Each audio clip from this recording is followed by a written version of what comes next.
Buonasera, benvenuti a questa serata Onebu dedicata all'archeologia. Questa sera sarò io il relatore e vi parlerò di tutto ciò che avvenne nel terzo millennio avanti Cristo, che in Sardegna distinguiamo come età del rame, e quindi vedremo tutte le varie fasi che hanno portato al passaggio dall'età della pietra all'età del rame. È un periodo molto ricco, in quanto la Sardegna era già frequentata in tempi relativamente più antichi, perché già dal Neolitico antico veniva frequentata appunto per le risorse, ad esempio la ossidiana, che è presente sul Monte Arci. Allora, mentre saluto tutti, io vado a condividere immediatamente questa diretta. Vedo di andare immediatamente qua, ecco, a condividerla. La mettiamo in un paio di gruppi, nel gruppo di preistoria, ecco qua.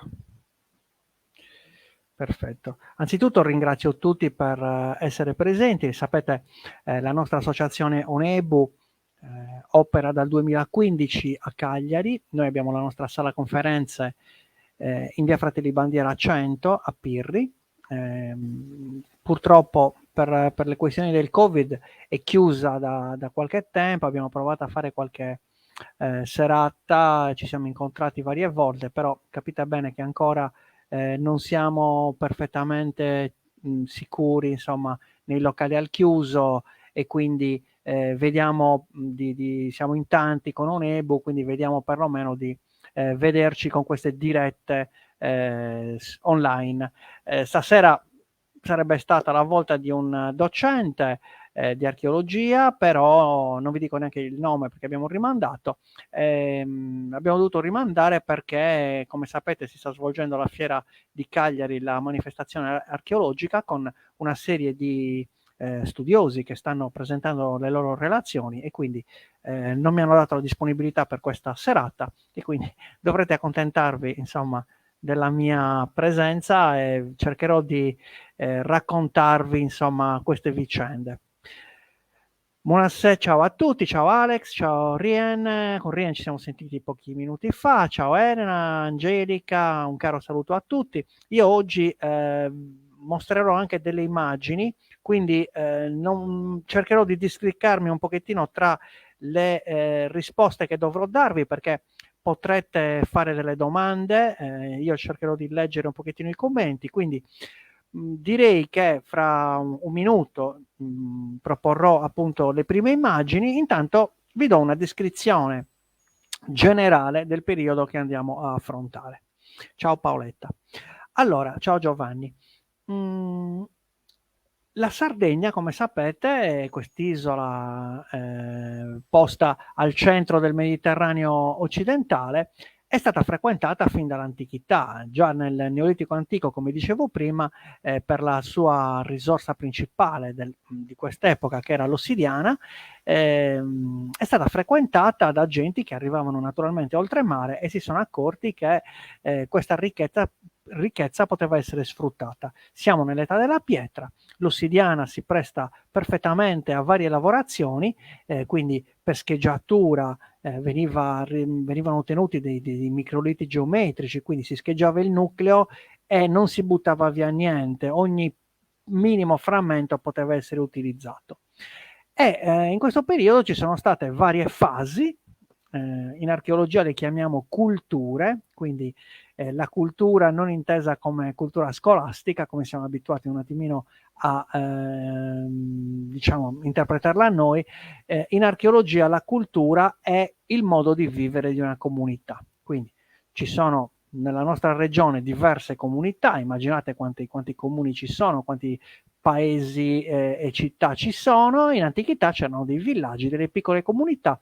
Ognuna di queste comunità sviluppava un certo modo di vivere, quindi realizzava determinati strumenti di lavoro, sfruttava l'habitat nel quale viveva. Bene, tutto ciò che hanno lasciato, tutte le tracce che hanno lasciato, gli archeologi le chiamano cultura. Quindi la cultura di Barumini, la cultura di Ozieri, la cultura di Bonu Higinu, ci sono tanti nomi. Quando queste culture diventano molto importanti, ormai si entra in età storica, vengono chiamate civiltà. Visto che invece parliamo di stili locali, le chiamiamo culture. Allora, siamo in un periodo, appunto, il Neolitico, in cui la Sardegna viene visitata da gruppi di persone che insomma la trovano interessante sia dal punto di vista delle materie prime, sia dal punto di vista climatico, perché la Sardegna, come sappiamo bene, era una zona favorevole per tutte le attività umane, non è fredda, non è caldissima, è una zona abbastanza mite e temperata, è ricca d'acqua, era ricca di boschi, c'erano sicuramente tantissime terre da sfruttare, e grazie diciamo, al traino dovuto all'ossidiana, queste nuove genti che sono arrivate hanno trovato i sardi, che erano già, diciamo, culturalmente abbastanza evoluti, e hanno messo su alcune comunità, alcuni villaggi in cui le tecniche, le tecnologie e le materie prime dei sardi si sono arricchite delle esperienze portate da queste genti che arrivavano d'oltremare per commerciare. Vedremo stasera tutta una serie di strumenti di lavoro che appunto hanno distinto il passaggio fra l'età della pietra e l'età del rame. Vi faccio un esempio su tutti. Noi siamo abituati a vedere la Sardegna con il mondo legato, diciamo, alle sepolture, distinto dalle Domus de Janas o Domus de Janas, poi io lo dico alla logudorese. Queste Domus de Janas sono delle tombe che inizialmente sono piccoline, sono delle celle singole dove vengono sistemati appunto questi defunti con il loro corredo funerario. Poi piano piano vediamo che durante l'età del rame queste domus si ampliano, diventano delle tombe a camera, si arricchiscono di simboli, di decorazioni. Ecco, parleremo quindi del mondo funerario e quindi di queste domus. Ma proprio durante l'età del rame in Sardegna si sviluppano delle tecnologie legate allo sfruttamento delle miniere, perché in Sardegna abbiamo le miniere di rame, le miniere d'argento, non d'argento, è galena argentifera, diciamo che è un materiale dal quale si ricava il piombo e si ricava anche l'argento. Attraverso lo sfruttamento di queste miniere le comunità si sono arricchite e quindi hanno dato vita a una serie di innovazioni in campo architettonico che oggi sono dei monumenti interessantissimi. Parlo ad esempio di Monte Baranta, di Olmedo, di Monte d'Accodi, tra Sassari e Porto Torres, e parleremo anche delle varie culture che si sono avvicendate durante l'età del rame. Quindi parlo della cultura di Ozieri, che è la più antica, per poi passare alle varie culture importanti. Lasciamo un attimo da parte Abealgio e Filigosa, che sono delle culture minori, però quelle importantissime che poi daranno vita alla civiltà nuragica attraverso la loro unione, che sono la cultura di Monteclaro e la cultura del vaso campaniforme, diciamo le genti del vaso Bicker, come le chiamano fuori, diciamo, in Europa, le genti Bicker. Bene, ci siete tutti, buongiorno Luigi, Teresina, Gianfranco. Allora, io direi che posso condividere lo schermo per farvi vedere un attimino le immagini, quindi facciamo così. Passo a condividere tutto lo schermo e poi vi invito naturalmente durante la serata, ciao Laura, a fare anche delle domande. Cercherò appunto di rispondere a tutti. Allora, anzitutto un caro saluto a tutti gli amici della nostra associazione culturale Onebu. Molte volte mi dicono: ma cos'è questa Onebu? Onebu è un nome che abbiamo dato appunto alla nostra associazione. È una parola che mi sta molto a cuore. Ho scritto un libro su dei popoli, i popoli del mare, che in un certo periodo della loro vita sono entrati in contatto con le genti dell'Argolide, della Grecia, diciamo, meridionale, che si chiamavano, secondo gli egizi, popolazioni Honebu, e quindi ho deciso di chiamarla in questa maniera insieme a mia moglie Rita. Bene, allora direi che siete tutti quanti collegati, e quindi iniziamo questa serata.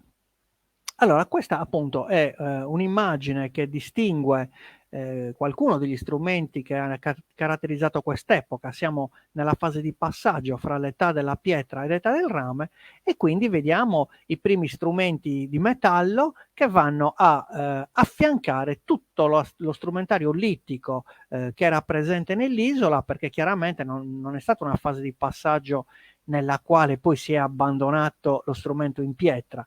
La selce, l'ossidiana, ma anche il diaspro e il porfido sono tutti materiali che vengono poi utilizzati tranquillamente. Ci sono delle bellissime statuine della Dea Madre fatte in pietra, e quindi per fortuna la pietra rimane a noi anche quando passano i millenni. Ecco perché a lezione dico sempre: ci sono i materiali organici e i materiali non organici. Gli archeologi hanno la fortuna di trovare tutti i materiali non organici risalenti a tantissimi millenni fa, proprio perché hanno questa caratteristica di non perdersi, non sciogliersi, non scomparire. Ecco, quindi la pietra non scompare, così come la terracotta, l'argilla, quando viene trasformata in ceramica, rimane lì dove viene abbandonata, ad esempio viene lasciata ad esempio nelle tombe, e questo ci consente appunto di dare una interpretazione più precisa a tutto ciò che viene trovato all'interno delle sepolture o all'interno dei villaggi. Qui vediamo ad esempio questo oggetto centrale, guardate questo grande marroncino, si chiama brassard, e non è altro che una protezione che sicuramente c'era anche in legno, in cuoio, però sono materiali questi organici, quindi non la ritroviamo, si scioglie. Invece le troviamo in osso oppure in pietra, sono le protezioni che si mettono nell'avambraccio quando si tira con l'arco, insomma, per proteggersi un pochettino. Naturalmente questo è anche un oggetto simbolico, perché quando un bravo arciere moriva, veniva sepolto, uno di questi brassard, anche magari con qualche decorazione per arricchirne la preziosità, veniva lasciato vicino appunto al defunto, insieme magari a delle punte di freccia che venivano usate. Ecco, il legno invece è un materiale organico, non si trova, e quindi dovete immaginare che tutti questi micro attrezzi che venivano utilizzati erano immanicati, quindi avevano un bastone che li teneva, però questi bastoni non li troviamo più perché appunto sono composti di materiali organici. Allora, andiamo un pochettino a vedere queste immagini. Iniziamo subito con l'immagine di un sepolcro tra i più belli che abbiamo in Sardegna, è una foto dell'amico Nicola Castangio, che saluto se sta seguendo questa trasmissione, e vedete questa è una domus che si trova a Putifigari, chiamata Sincantu, è una delle più belle in assoluto che abbiamo in Sardegna, e riproduce una delle abitazioni, probabilmente un'abitazione di lusso che c'era in quel periodo. È una tomba che risale a circa 5.000 anni fa, però vedete come si è conservata bene, e presenta anche delle forme molto interessanti. Ad esempio il soffitto, che è bicolore, vedete un colore scuro sul nero, un colore rossiccio fatto con dei pigmenti di ocra rossa, simula un tetto a doppio spiovente, vedete, come quelli che abbiamo noi nelle case antiche, nelle case dei nostri nonni, con una trave centrale, tutte le travi laterali che danno appunto questa forma di doppio spiovente al soffitto, e dovete immaginare che questa tomba, questo sepolcro, è stata completamente scavata con attrezzi di pietra. I picconi di scavo, quindi dei picconi che sono stati trovati addirittura come probabilmente utensili sacri, perché hanno scavato un luogo destinato al mondo del sacro, qualche archeologo li ha trovati, ha avuto la fortuna di trovarli all'interno. Bene, queste tombe sono scavate martellando pietra su pietra fino a ottenere questa forma. Quindi sono state scavate con degli attrezzi in pietra. Pensate un po' il lavoro che c'era dietro. E hanno addirittura simulato, vedete, sia in rilievo sia colorandole queste travi che formano il soffitto, un po' a barca rovesciata.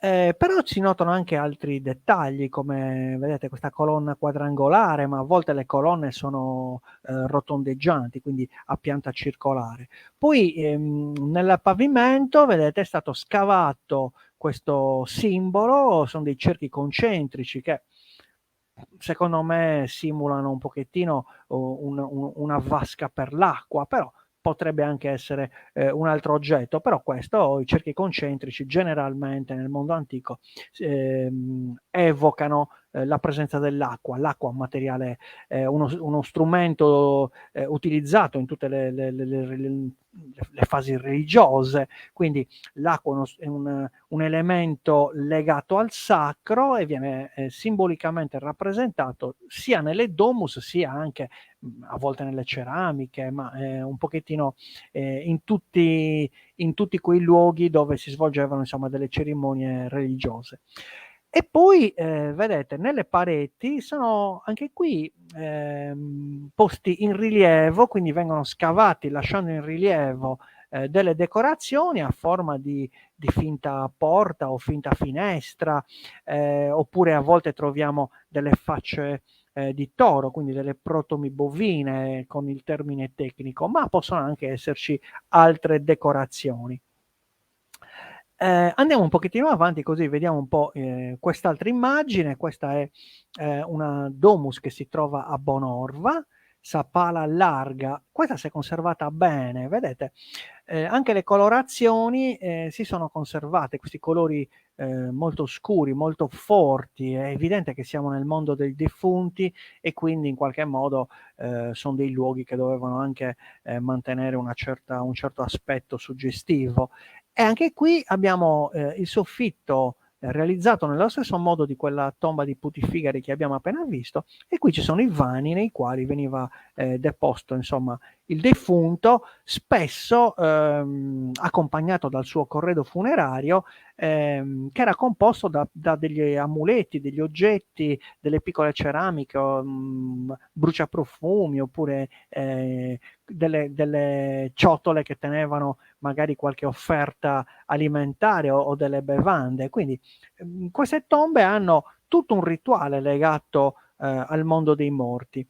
E per fortuna in Sardegna si sono conservate abbastanza bene. Questa attualmente è stata mi dice qua Tina che stiamo mostrando solo la prima immagine. Allora, aspettate un attimo, provo a ritornare indietro e vediamo se riesco ad andare avanti con le immagini. Vediamo un po', scusatemi. Quindi, in questo momento vedete Sapala Larga, quindi presumo che non avete visto neanche la precedente. Allora, vediamo un pochettino. Ecco, aspetto un attimo per farvi vedere la domus di Putifigari, che è questa. Devo trovare il sistema, scusate, ritardiamo un attimo la diretta, devo trovare il sistema per mostrarvi le immagini.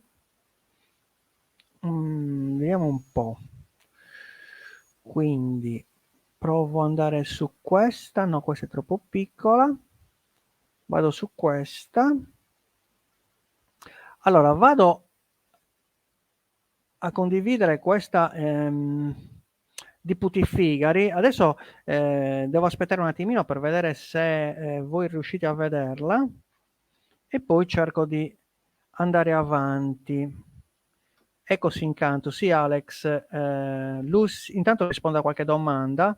Vi venivano deposti più defunti? Sì, sono delle tombe dove generalmente, le più piccoline, dove c'è soltanto un defunto, però c'è tutta la famiglia vicino. Sì, sì, no, lo sto guardando dallo schermo, però vedo che non va avanti.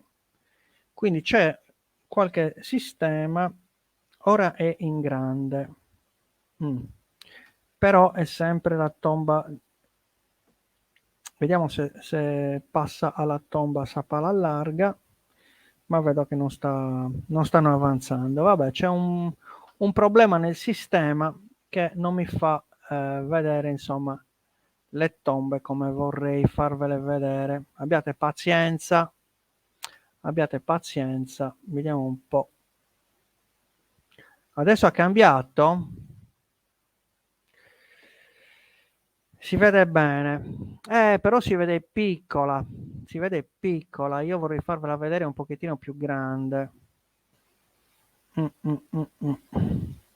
Allora, vediamo come posso fare. Se la sistemo così, allora, vediamo un pochettino. Questa è la massima grandezza alla quale vi posso far vedere le immagini, purtroppo. Quindi direi che vado avanti con queste immagini. Allora, in questo momento è Sapala Larga, appunto la tomba di Bonorva, vedete che simula un pochettino quella di Putfigari che abbiamo visto prima. Cerco anche di ingrandire un pochettino lo schermo per farvela aumentare. Abbiate pazienza, ma no, io non sono molto pratico con ecco, provo a farvela vedere così. Allora, in questa immagine si vede anche qui il tetto, vedete, a doppio spiovente, che è stato realizzato appunto con questi picchi di scavo che hanno insomma intagliato completamente, a levare tutto il materiale dall'interno fino a lasciare queste domus. Pensate che in Sardegna ce ne sono tantissime, mi sembra l'ultimo censimento fossero oltre 3000 tombe. Naturalmente non sono di questa grandezza, sono decisamente più piccole, però già questa vi dà insomma un'idea delle capacità architettoniche dei sardi nell'ottenere questo genere di sepolture. Allora, qui mi chiedo Giovanni, in molte culture compaiono spesso le finte porte, falsi accessi creati e finalizzati allo scopo di. Allora, le finte porte, e qui si entra nel campo delle interpretazioni. Io dico sempre che noi abbiamo un dato oggettivo che è il sepolcro o il manufatto, cioè il reperto archeologico, il monumento. Poi abbiamo le varie interpretazioni.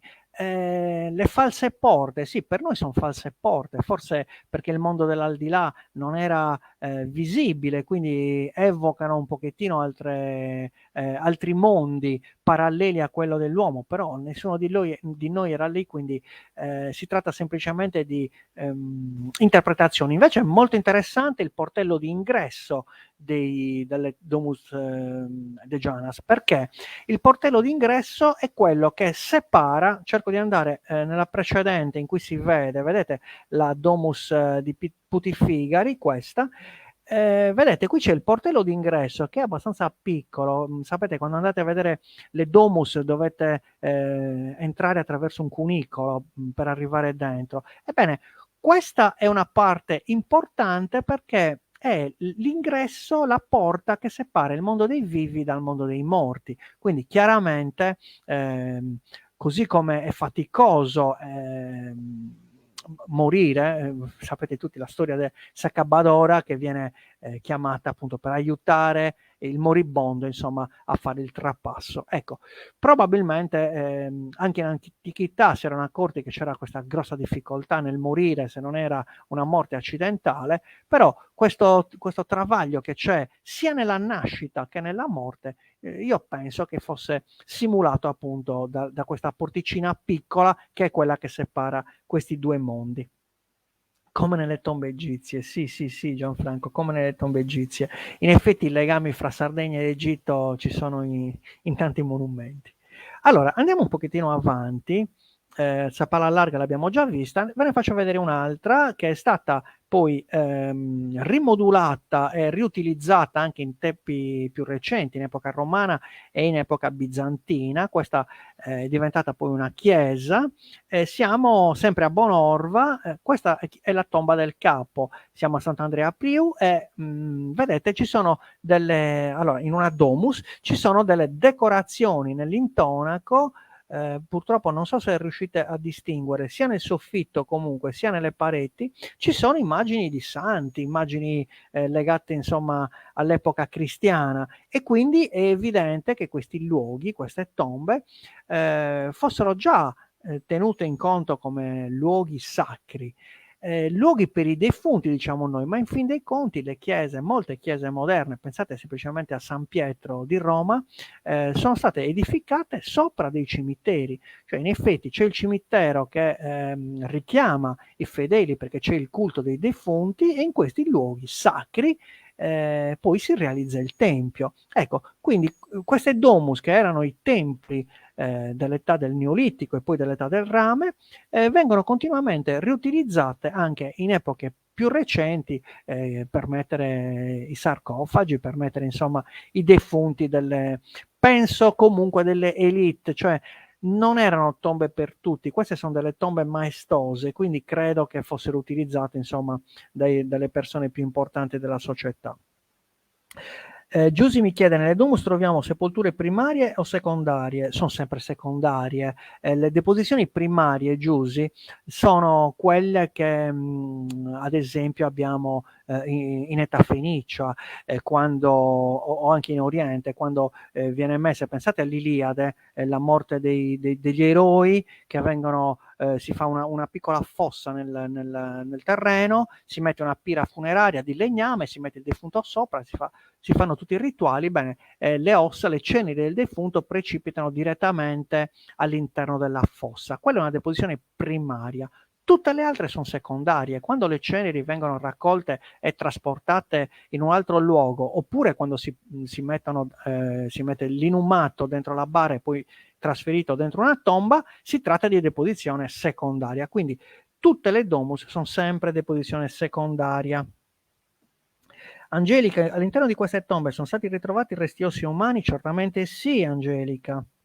Andiamo avanti, vediamo un pochettino di reperti. Allora, l'età del rame, quindi appena intorno al 3000 a.C., siamo in una fase che noi chiamiamo cultura di Ozieri, perché nella grotta San Michele di Ozieri sono state trovate delle ceramiche appunto nuove, diverse rispetto alle culture precedenti. Precedentemente c'era la cultura San Ciriaco, una cultura decisamente più antica, che parte già dal 4000 a.C. Quindi siamo nella fase intorno al 3000 a.C., nel passaggio tra età della pietra e età del rame, e iniziamo a vedere delle ceramiche con una decorazione molto ricca, che riprende anche i colori dei metalli, quindi troviamo delle decorazioni sul giallo, sul rosso, sul colore argento, quindi è evidente che siamo in un periodo in cui i metalli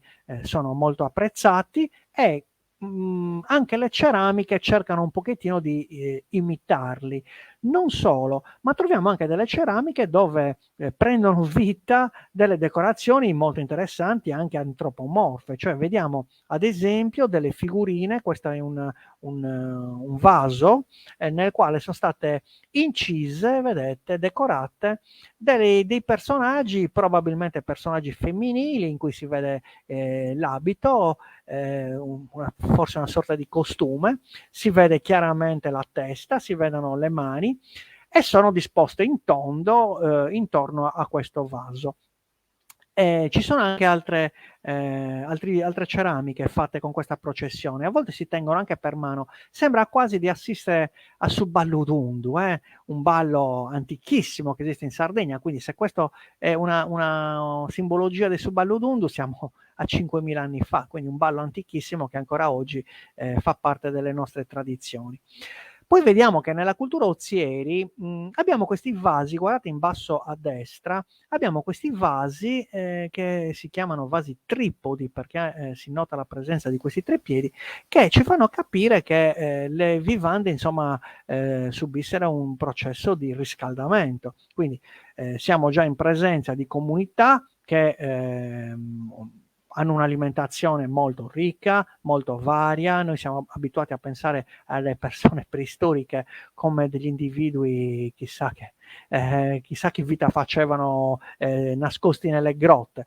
Bisogna un attimino cambiare quest'idea, perché insomma se la passavano abbastanza bene, i villaggi sono belli ricchi, guardate queste ceramiche, sono spettacolari, queste sono frutto di genti che dedicavano molto tempo all'arte, ci sono dei simboli non soltanto umani ma anche simboli di animali, quindi sia nelle ceramiche sia nelle sepolture si assiste a delle vicende insomma che ci fanno capire che i sardi in quel periodo erano capaci sia di realizzare degli strumenti quotidiani ma anche di realizzare monumenti, ceramiche di esportazione oppure ceramiche da offrire alle divinità. Guardate un po' che bella questa che abbiamo in alto a sinistra, dove si notano queste corna a forma, forse sono sembrano quasi dei ferri di cavallo, però simulano appunto delle corna. Le corna, vi ricordo, le troviamo anche nelle domus.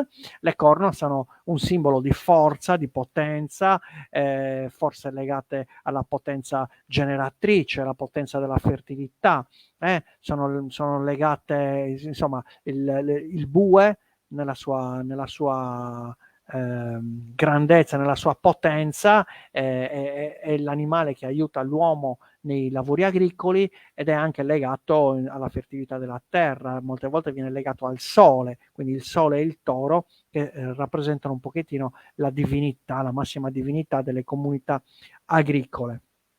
Come sono ben conservati, Angela? Sì, sono proprio ben conservati. Sono stati trovati in contesti sigillati, quindi si sono conservati per questo. Le domus, quando si trovano le domus sigillate, sono una bomboniera di oggetti, insomma, conservati sempre molto bene.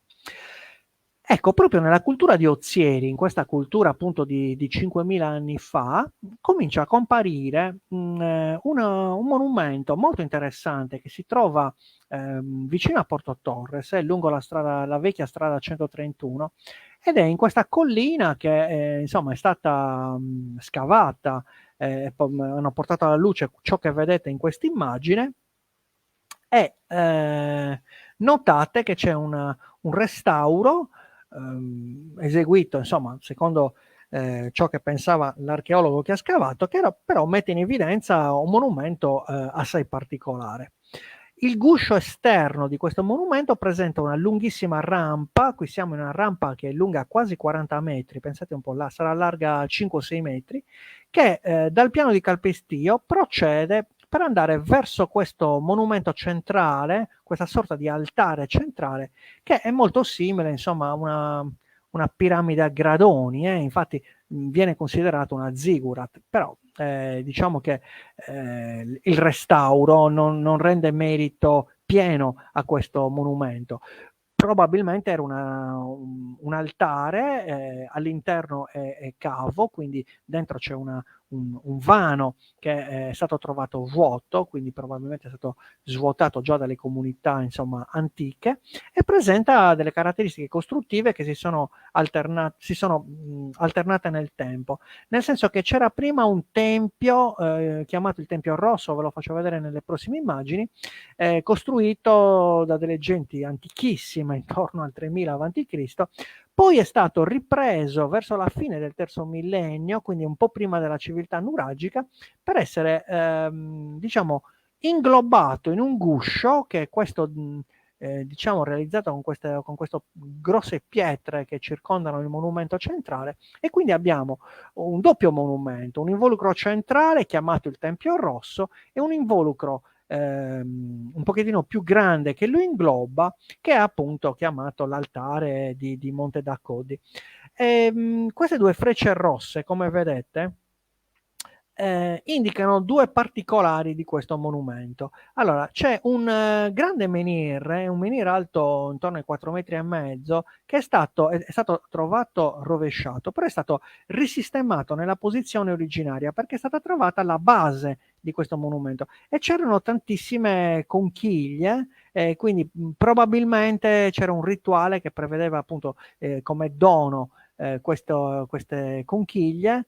Anche il menhir insomma ha delle lavorazioni molto interessanti, specie di coppelline fatte a martellina. Invece queste coppelle sono ben evidenti in un'altra pietra che si trova nelle vicinanze del sito, però è una pietra, una sorta di onfalos, quindi una grande pietra che è stata trovata a qualche centinaio di metri distante dall'altare di Monte Tacodi, però è stata portata lì vicino. Immaginate un grosso masso lavorato ed è tutto pieno di coppelle. La coppella, ricordo sempre, che è un simbolo di fertilità, quindi in qualche modo si dovevano svolgere, insomma, dei rituali di fertilità, però non dovrebbe sorprendere questo, perché in tutte le comunità agricole i rituali principali della religiosità è sempre legata al sole, alla luna, insomma agli astri, alla pioggia, a tutto ciò che poteva rendere fertile il suolo, e quindi si poteva coltivare, si potevano allevare gli animali, simboli di fertilità. Insomma, i rituali di fertilità si fanno per propiziare appunto la riproduzione della specie. Quest'altra freccia invece indica una pietra orizzontale, sembra quasi un dolmen, perché sotto appunto c'è un inghiottitoio, e anche questo ha delle forme particolari, perché pare che lì sopra si facessero dei sacrifici animali, quindi si legava pensate a un vitello posto lì sopra con un sacrificio cruento. Chiaramente sono delle interpretazioni, noi dobbiamo basarci su ciò che vediamo, quindi ciò che vediamo sono dei reperti archeologici, un menhir, una pietra orizzontale, molto grande, con delle forme, poi non sappiamo bene che rituali si svolgessero, perché nessuno di noi era lì per poter dire la verità su questi rituali. Ecco, in questa immagine si nota, nell'immagine in basso si nota chiaramente il menhir, guardate quanto è alto, supera sicuramente i 4 metri d'altezza, è addirittura sbeccato nella parte superiore, quindi si è rotto. Non sappiamo esattamente come fosse la parte superiore, però in Sardegna ci sono tanti menhir, quindi possiamo immaginarlo.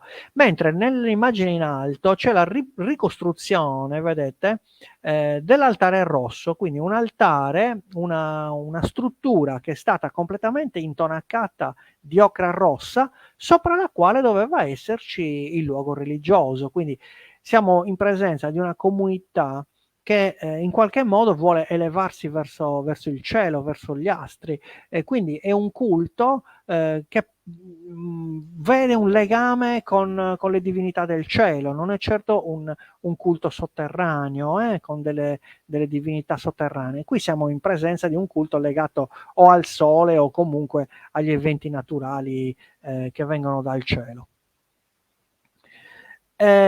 In questa immagine vediamo delle dee madri. È una dea madre stilizzata, qualcuno di voi riconosce, viene chiamata la Turriga, che ha dato il nome, insomma, a un vino abbastanza pregiato che abbiamo in Sardegna.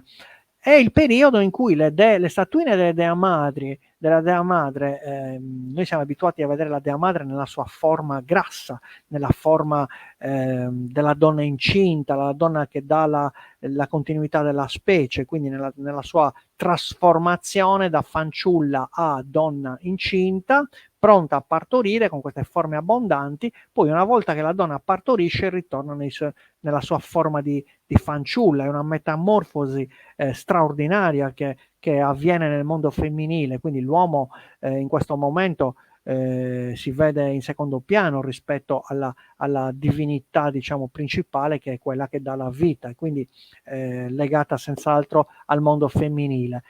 Stiamo entrando nell'età del rame, che è un mondo distinto dall'introduzione delle armi, quindi gli strumenti di potere diventano anche maschili, cioè l'uomo entra di prepotenza in questo mondo femminile, però entra in maniera cruenta, perché porta le armi, porta il pugnale. Vediamo che anche i menhir iniziano ad assumere delle decorazioni che riportano a un mondo maschile, con questi pugnali a rilievo appunto nella loro facciata principale. Quindi la Dea Madre perde questa sua caratteristica di donna fertile, di donna, insomma, che dà la vita, e assume questa forma stilizzata. Vedete, in questo caso c'è anche quella di Portoferro, che riporta sempre questa simbologia, ed è una dea madre che probabilmente vi darà anche un altro indizio, che è quello, guardatela attentamente, vi ho fatto vedere prima l'altare di Monte d'Accoddi, visto da sopra somiglia moltissimo a queste dee madri. Probabilmente è una mia suggestione, forse è assolutamente casuale, però la forma vista dall'alto dell'altare di Monte d'Accoddi ricorda moltissimo la forma cruciforme di queste dee madri. Andiamo avanti. Questo è il periodo appunto dell'età del rame, non sto a raccontarvi, altrimenti si allungherebbe troppo questa serata, le fasi di cottura, diciamo, dei minerali, però sappiate che il rame, per essere portato insomma alla forma finale, deve essere estratto dalla roccia, frantumato in piccoli pezzetti, poi viene posizionato sopra un fuoco, quindi sotto si mette il combustibile, si fa bruciare e dalla roccia vedete che esce questo metallo liquido che si fonde a certe temperature, il rame a 1068-1069 gradi, cola giù, va a finire in queste bacinelle che si chiamano crogioli, che sono fatti generalmente in terracotta, quindi si lascia raffreddare e si formano delle panelle. Ve lo sto riassumendo molto brevemente, in realtà la lavorazione è ben più complicata. Queste panelle poi vengono trasportate nel villaggio, vengono rimesse in cottura in questi forni appunto che portano a temperature altissime, devono superare la temperatura di fusione anche di qualche decina di gradi, perché poi c'è la procedura di colata, vedete questa in alto sulla destra, quando cola il metallo si raffredda molto rapidamente, quindi se la temperatura non è molto alta si possono formare insomma delle bolle d'aria all'interno del metallo, e poi la colata non viene portata a termine a regola d'arte, e quindi i pezzi possono diventare fragili. Quindi questo processo comunque viene specializzato soprattutto durante l'età del rame. Nell'età del rame c'è un altro procedimento metallurgico molto interessante, che è quello appunto della estrazione della galena argentifera, che dà modo ai sardi del 2300-2400 a.C. di inventare un procedimento metallurgico per ottenere il piombo e l'argento dalla galena argentifera. Sappiate che sono metalli molto rari, quindi dovevano essere sicuramente rivenduti a caro prezzo, e hanno fatto sì che in Sardegna proliferassero i villaggi, e qualche villaggio che è diventato ricco a dismisura, molto popolato, ha dovuto realizzare appunto delle mura intorno al villaggio, probabilmente mura di protezione, perché quando uno ha un bene molto prezioso, insomma, si deve sempre difendere dal nemico. Continuiamo la nostra passeggiata in un altro sito molto interessante, che è Pranu Mutedu di Goni, nel quale troviamo un sepolcro molto interessante. Allora, qui siamo in una fase alla metà dell'età del rame, intorno al 2500 a.C., in cui la Sardegna era frequentata da genti che venivano a commerciare insomma le nostre materie prime.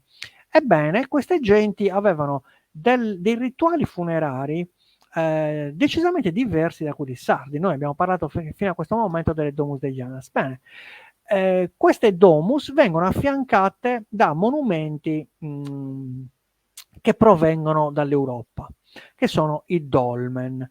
I dolmen, che sono delle piccole costruzioni formate diciamo, nella forma più semplice da delle pietre infilate verticalmente nel terreno, e poi una pietra che fa da soffitto per chiudere questa sorta di cassa, e all'interno c'è il defunto. Questa forma poi si evolve naturalmente perché quando questi dolmen vengono affiancati gli uni agli altri, si formano delle lunghe file di dolmen che formano quasi delle gallerie. Quindi è un sistema funerario abbastanza sofisticato e diverso dal nostro.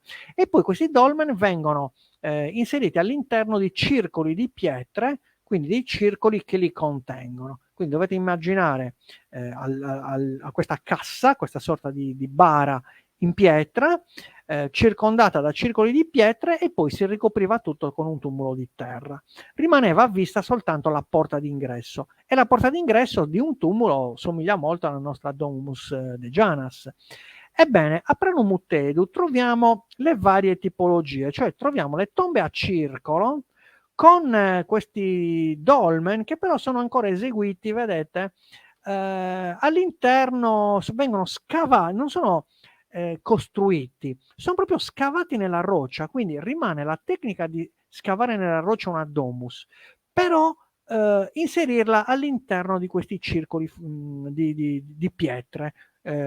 Quindi una tecnica mista che ci fa capire che questi personaggi che arrivavano in Sardegna si sono integrati perfettamente con i sardi, e i sardi sono stati influenzati anche dalla loro cultura. Quindi sono due culture che vengono in contatto naturalmente pacificamente, perché non troviamo segni di guerra, e si integrano talmente tanto che il loro rituale funerario miscela un pochettino le loro architetture funerarie. Qui c'è una bellissima immagine vista dall'alto, è la stessa tomba che vi ho fatto vedere prima, ve la faccio rivedere. Quindi questa stessa tomba, andiamo a vederla dall'alto, vedete, è presente appunto i circoli funerari fatti con le pietre di cui vi stavo parlando prima, e poi al centro, vedete, la tomba, addirittura qui viene divisa in settori, quindi chissà che tipologia insomma avevano realizzato, però una tomba sicuramente molto importante che simulava una domus, però riportava al mondo funerario dei dolmen, quindi una via di mezzo fra l'uno e l'altro. Andiamo ancora avanti, se c'è qualche domanda, ok, niente, state tutti guardando. Bene, allora continuo. Qui siamo invece a Suelli, dove c'è un'altra tomba, sempre della metà dell'età del rame, intorno al 2500 a.C., che ci dà modo di vedere un'altra tipologia tombale. Allora, le Domus de Janas vi ho detto che sono tombe scavate nella roccia, mentre i dolmen sono delle tombe costruite con la roccia, cioè si prende la roccia e si realizza il sepolcro, un po' come vedremo dopo per le tombe di giganti in epoca nuragica. Ebbene, a Suelli c'è questa tipologia funeraria dove abbiamo delle tombe ipogeiche, quindi sono sottoterra, però con delle forme realizzate con queste grandi lastre che si trovano lì in zona. Il terreno ha stratificato in questa maniera. Adesso non sto a dirvi nel dettaglio che tipo di rocce stratificano così, comunque sono rocce calcaree che danno la possibilità di ottenere queste grandi lastre che si possono utilizzare un po' come le costruzioni Lego per realizzare dei sepolcri. Qui abbiamo una tomba galleria, perché vedete c'è una grande galleria dove nei due lati sono tenuti dei piccoli loculi di circa 70-80 centimetri, sono quadrati, quindi dei luoghi dove si potevano infilare i defunti, ce ne sono un po' da una parte e un po' dall'altra, e l'ingresso è fatto sempre con la forma dolmen. Adesso non ricordo, eccolo qua. Vedete, questa è una visione della stessa tomba vista come se stesse entrando dall'ingresso. Vedete, è una tomba costruita, una tomba molto particolare, perché è la via di mezzo fra le domus, che sono tombe scavate nella roccia, e le future tombe di giganti, che sono delle tombe a galleria che poi i nuragici modificano con l'esedra, con la stele centinata. Ebbene, questa tomba di Pranusiera di Suelli, e come questa lì vicino in questa montagna ce ne sono anche altre, tutte da scavare. Questa è stata scavata abbastanza recentemente, perché è uno scavo che può risalire a 4-5 anni fa circa. Sono stati trovati tutti i materiali della cultura Monte Claro, quindi stiamo parlando di materiali del 2400 a.C., quindi una tomba molto importante, e io darei un nome a questa cultura, la cultura di Suelli, perché è un unicum e quindi sarebbe anche giusto dare, come si suol dire, diamo a Cesare quel che è di Cesare. Ecco, a Suelli c'è questa tomba pranusiara molto particolare, quindi degna dell'attribuzione di una cultura particolare a questi abitanti della comunità di Suelli di quell'epoca. Sempre leggiamo questa domanda di Giovanni. Mi sembra di aver capito che le domus sono presenti anche in altri territori e non solo sulla nostra isola. Vi sono differenze tra quelle sarde e queste altre? Allora, le domus sono delle sepolture che troviamo anche in Oriente, non sono sepolture esclusivamente sarde. Diciamo che in Sardegna si sono evolute, sono diventate tombe a camera, tombe dipinte, tombe scolpite, con tanti simboli impressi, però la sepoltura all'interno di domus è presente un pochettino dappertutto, quindi ci sono differenze, sì. Ogni popolo poi le ha personalizzate, quindi noi studiamo quelle sarde perché sono quelle che tra l'altro possiamo vedere più facilmente, e le domus sarde sono fra le più belle nel panorama, diciamo, mediterraneo. Sono comunque delle tombe che si trovano anche in Oriente. Allora, vediamo questi materiali. Siamo nel 2500 a.C., quindi siamo a metà dell'età del rame, e vediamo che in Sardegna si trovano appunto delle ceramiche che cominciano a essere diverse rispetto a quelle alle bellissime ceramiche che vi ho fatto vedere della cultura Ozieri. Queste ceramiche si presentano in varie forme, queste nuove ceramiche. Sono dei piatti, sono dei vasi, ci sono ancora i vasi tripodi, arrivano anche delle ceramiche molto decorate, molto colorate, quindi probabilmente frutto di una importazione dall'estero di forme e di decorazioni che diventano poi piano piano nel corso dei secoli diventano sarde, cioè i sardi vedono qualcosa che gli piace, se ne appropriano immediatamente e cominciano a realizzarle per conto loro. Quindi qua vediamo dei nuovi corredi funerari che distinguono le varie fasi. Si passa quindi dalla cultura di Ozieri, molto ricca, molto interessante, molto decorata, attraverso due piccole culture che sono Abealzo e Filigosa, che troviamo più che altro in ceramiche funerarie, si passa però alle grandi ceramiche della cultura Monteclaro, ceramiche molto lucide, molto grandi, decorate a bande, a fasce laterali. Monteclaro, vi ricordo, la cultura di Cagliari, che si trova un pochettino in tutta la Sardegna, però alla cultura di Monteclaro si affianca la cultura di queste genti del vaso campaniforme di cui vi ho parlato prima.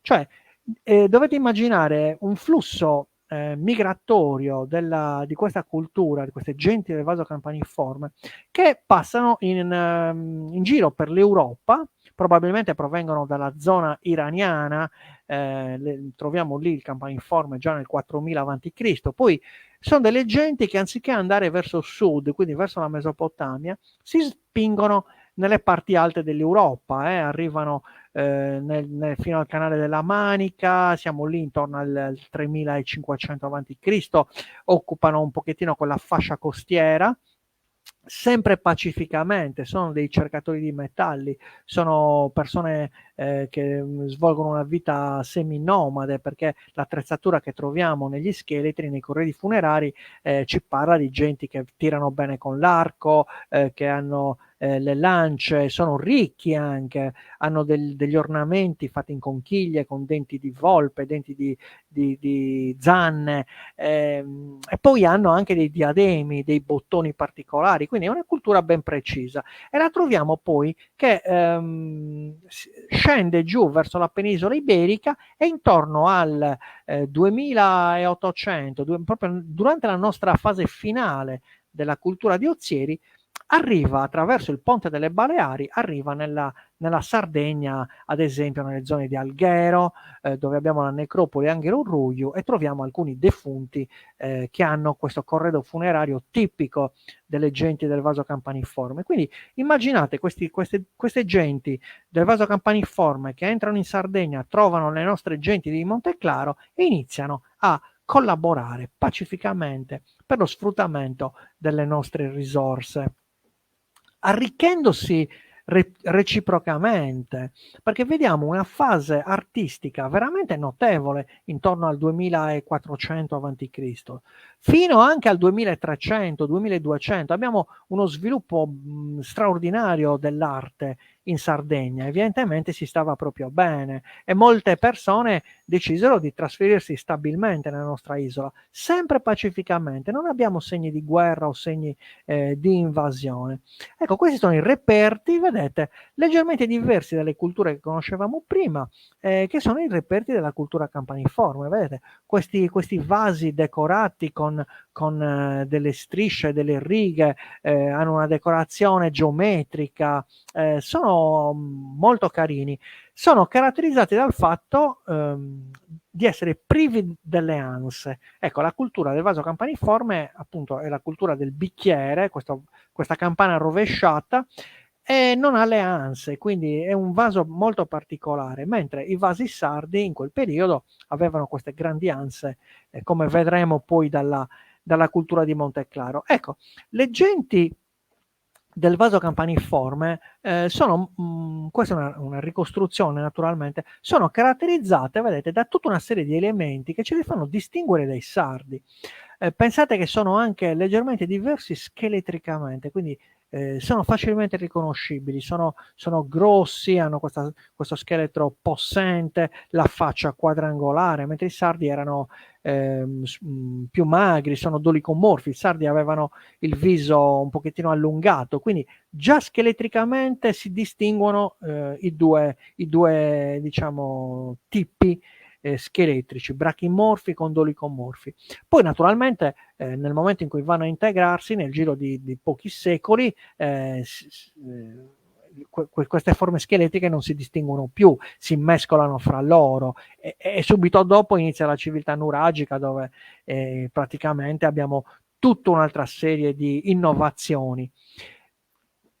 Nel caso specifico, queste persone campaniforme hanno appunto, vedete, la forma del bicchiere campaniforme, che è questa, vedete, privo di anse, una sorta di campana rovesciata che inizialmente è molto decorata, mentre verso la fine della sua attività, intorno al 2000 a.C., diventa una ceramica inornata, una ceramica molto più semplice. Però loro hanno, vedete, pugnali in rame, il brassard, quindi tirano con l'arco, punte di lancia, punte di freccia. Il personaggio tipico della cultura del vaso campaniforme è l'uomo dei ghiacciai, l'uomo di Similaun, trovato da Messner nelle Alpi, Ezzi, che adesso si trova al museo di Bolzano. Ecco, questa mummia era il classico cercatore di metalli, seminomade, è stato trovato lì ucciso forse da una freccia. Bene, su questa mummia hanno fatto tantissimi studi e questo è il classico esempio di uomo della cultura campaniforme che vive durante il passaggio appunto dall'età della pietra all'età del rame, ha con sé appunto un armamentario tipico delle genti del vaso campaniforme.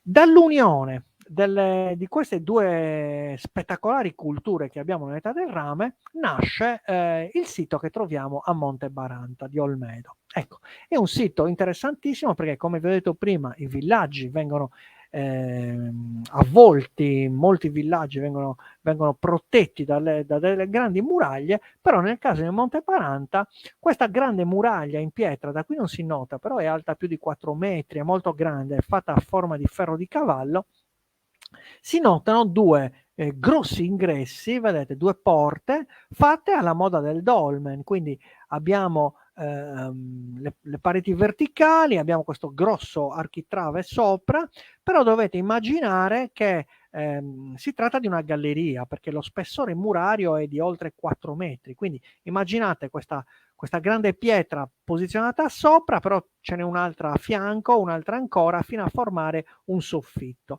E questa porta distingue appunto questa grande muraglia. Quindi Ce ne sono due e bisogna capire perché ci sono due porte in questa grande muraglia, che tra l'altro si affaccia su una piazzetta, che è questa che vedete con questi cespugli d'erba, che dà su uno strapiombo. Ci sono state tantissime interpretazioni, però vedere un luogo sacro, sicuramente, un luogo molto importante, che presenta due porte, ci fa pensare a qualche rituale di passaggio dove chi doveva celebrare il rituale, chi doveva subirlo, entrava da una porta, si celebrava questo rituale di passaggio, chissà, forse un rito sciamanico, no? Questo non lo sappiamo, e poi l'iniziato poteva assumere la sua nuova veste e la sua nuova vita e uscire dall'altra porta. Quindi una sorta di porta di passaggio che ancora oggi abbiamo in molti rituali. Pensate all'elezione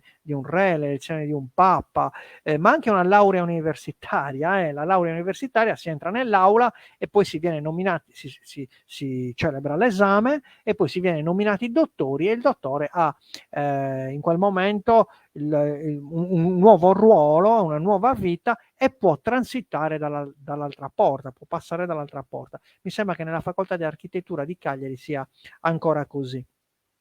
Ecco, qui la vediamo dall'alto, vedete questa piazza dove nella parte bassa c'è lo strapiombo di 150 metri, quindi abbastanza ripido, e vedete questo ferro di cavallo con queste grandi pietre che formano appunto la muraglia, e anche dall'esterno, vedete, si può transitare. È un sito meraviglioso da visitare, tra l'altro. C'è un villaggio e c'è addirittura un'industria di menhir in questo sito. Quindi una volta che voi andrete qua a Monte Baranta, non fatevi sfuggire l'opportunità di vedere insomma tutto il sito. C'è una grande muraglia lunga circa più di 100 metri, alta ancora oltre 3 metri. Vedrete questo altare a forma di torre, di mezza torre, diciamo una sorta di recinto. Insomma, un sito prestigioso per la nostra Sardegna. L'età del rame è l'età in cui si notano i menhir scolpiti. Vedete, i menhir, abbiamo visto prima il menhir che c'era, che c'è ancora a Monte d'Accodi, che era un semplice menhir, una pietra che veniva infilata verticalmente nel terreno, mentre questi sono i menhir classici, quelli che vediamo al Museo di Laconi, i menhir che presentano delle immagini scolpite in rilievo in una delle facce, e qui ci si è sbizzarriti nelle interpretazioni. Sicuramente nella parte superiore vediamo i tratti di un volto, quindi a forma umana, poi nella linea di cintola vediamo la classica forma di un pugnale in bronzo, e quindi un segno di comando, quindi una sorta di scettro legato naturalmente al mondo maschile, mentre al centro abbiamo questo personaggio che secondo il Liliu si tratta di un defunto che scende nel mondo degli inferi, ma ci sono tante altre interpretazioni. Tenete conto che in questo periodo in giro per il mondo ci sono le raffigurazioni dei menhir che simboleggiano i guerrieri, cioè l'eroe guerriero che viene simboleggiato in un menhir. Quindi questo potrebbe anche essere uno di questi, e quindi in questo caso la figura centrale non si tratta di un defunto, ma potrebbe essere un'arma, forse un tridente, forse una spada. Ci sono tante interpretazioni. Sempre nell'età del rame naturalmente si trovano delle armi, degli strumenti fatti in rame. Il rame, vi ricordo che esiste in natura sotto forma di metallo, però poi va lavorato, quindi va cotto oppure va battuto. Il metallo, a differenza della pietra e quindi della ceramica, ha la grandissima proprietà: quando si rompe può essere riutilizzato con un semplice procedimento di fusione, a differenza della ceramica che quando si rompe viene buttata. Quindi elementi di metallo sono anche rari da trovare, perché essendo un materiale molto prezioso, quando si rompeva veniva raccolto tutto e veniva poi trasferito tramite un processo di fusione, trasferito in un altro utensile. Quindi possiamo avere ad esempio delle spade che possono essere trasformate in pentole o viceversa.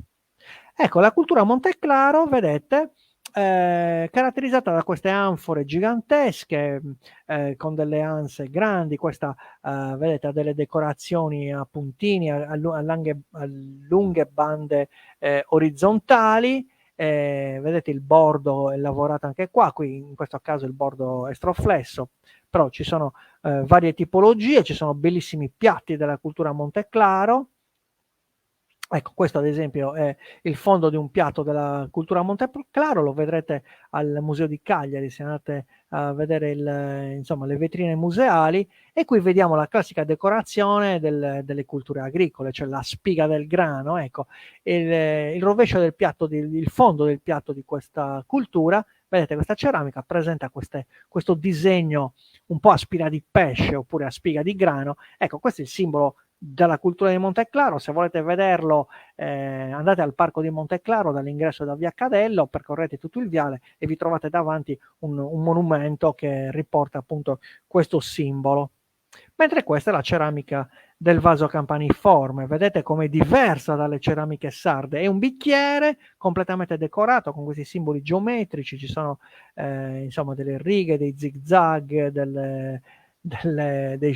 guardate questa decorazione a chevron fantastica, che poi la troveremo anche nelle statue di Monteprama.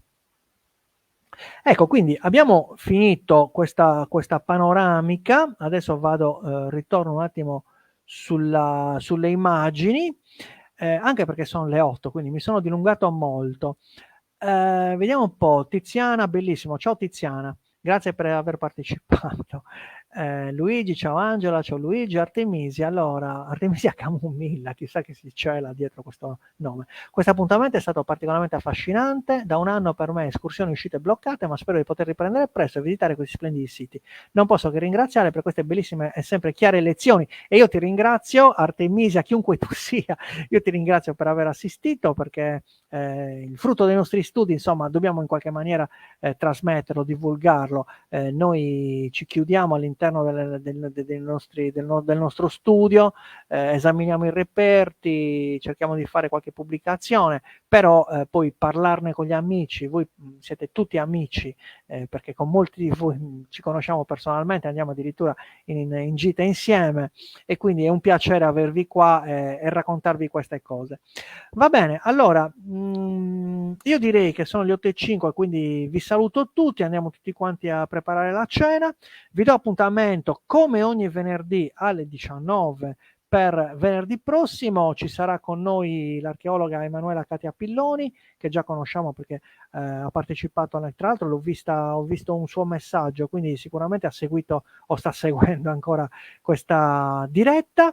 Un caro saluto, buon fine settimana. Noi questo fine settimana saremo a visitare la chiesa di Santa Sabina e il nuraghe Ponte di Dualchi con il nostro gruppo Onebu, che è sempre in giro per la Sardegna a vedere tutti questi bei siti.